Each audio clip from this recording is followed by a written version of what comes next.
6:07. Every Friday for Black History Month here on Good Day, we'll be sharing the stories of people who've really made a difference here in our community. The National Coalition of 100 Black Women, for example, makes history every day.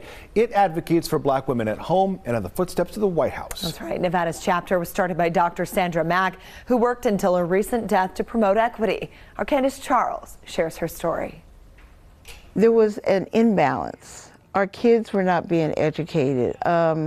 Women weren't giving proper health care, and laws and things weren't provided for us. Terry Yates with the National Coalition of 100 Black Women tells me that in Nevada in 2004, longtime educator and advocate Dr. Sandra Mack saw this imbalance. We wanted to better the community. That year, Dr. Mack started the Nevada chapter of the National Coalition of 100 Black Women, nonprofit national organization aimed at supporting and uplifting Black girls and women.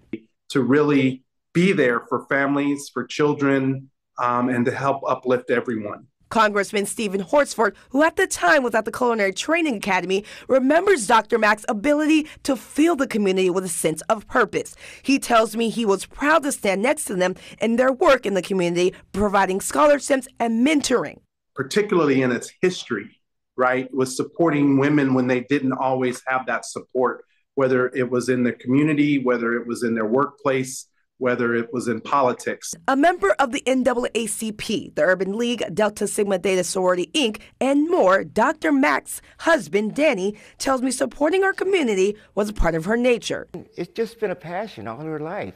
Taking that passion to the legislative floor in Washington, D.C. She led the coalition in fighting for bills that impacted Black women. Talk to the legislators and say, hey, these bills are important to Black women. They just felt that there's somebody they could count on. And that would be the sentiment amongst the community until she was diagnosed with gallbladder cancer this year. It was rough. She really wanted the chemo. She passed away the weekend before her appointment for chemo. I don't know all of what she confronted during the final days and weeks of her life, but I know that she lived a very fulfilling life because she touched so many people. What legacy do you hope that Dr. Mack leaves behind? She did it out of the goodness of her heart, and that's the part that I like. Candace Charles, 8 News Now. A celebration of Dr. Mack's life is being held tomorrow morning at 11 o'clock inside the New Jerusalem Worship Center. Nearly 200 people are expected to attend.